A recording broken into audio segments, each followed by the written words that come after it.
नमस्कार, आप देख रहे हैं हमारा डिजिटल प्लेटफॉर्म और मैं हूं आपके साथ गरिमा। और आज बात हम उस बजट की करेंगे जिस पर टिकी है देश की जेब, युवाओं की नौकरी, किसानों की उम्मीदें और यात्रियों का लंबा सफर। 1 फरवरी 2026 ये वो तारीख है जो सिर्फ कैलेंडर की तारीख नहीं है बल्कि करोड़ों लोगों के भविष्य से जुड़ा हुआ ये दिन है। वित्त मंत्री निर्मला सीतारमण देश का आम बजट पेश करने जा रही है और इस बार फोकस साफ दिख रहा है, इंफ्रास्ट्रक्चर, रेलवे, मिडिल क्लास, किसान और डिजिटल इंडिया। आइए हम आज इसी पर चर्चा करते हैं। सबसे पहले हम बात कर लेते हैं रेलवे की, क्योंकि आम आदमी सीधे इससे जुड़ा हुआ है। सरकार का लक्ष्य है इंडियन रेलवे को इंटरनेशनल स्टैंडर्ड पर ले जाने का।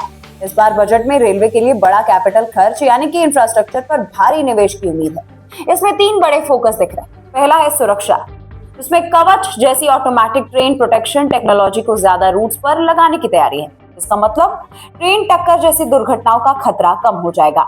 दूसरा है नई और तेज ट्रेन, वंदे भारत नेटवर्क का विस्तार संभव है।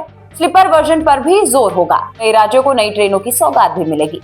तीसरा है स्टेशन अपग्रेड, एयरपोर्ट जैसे रेलवे स्टेशन, बेहतर वेटिंग हॉल, एक्सलेटर, लिफ्ट, सब कुछ साफ सफाई भी देखने को मिलेगी।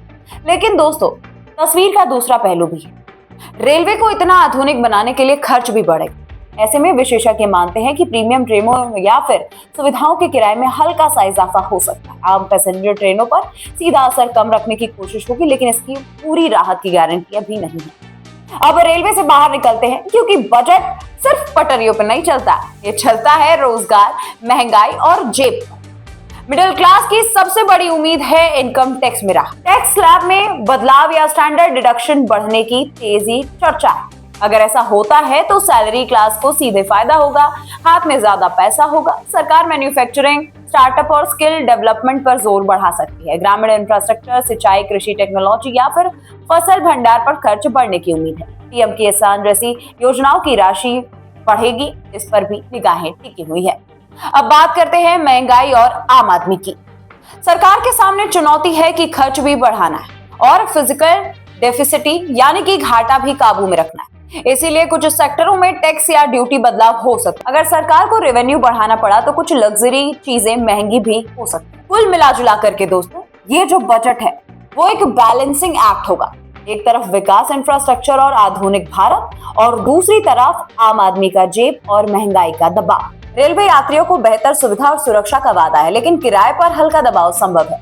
मिडिल क्लास को टैक्स राहत मिल सकती है, युवाओं के लिए रोजगार योजनाओं का जोर बढ़ेगा, किसानों के लिए ग्रामीण निवेश बढ़ सकता है और देश के लिए तेजी से आगे बढ़ता इंफ्रास्ट्रक्चर मॉडल खड़ा होगा।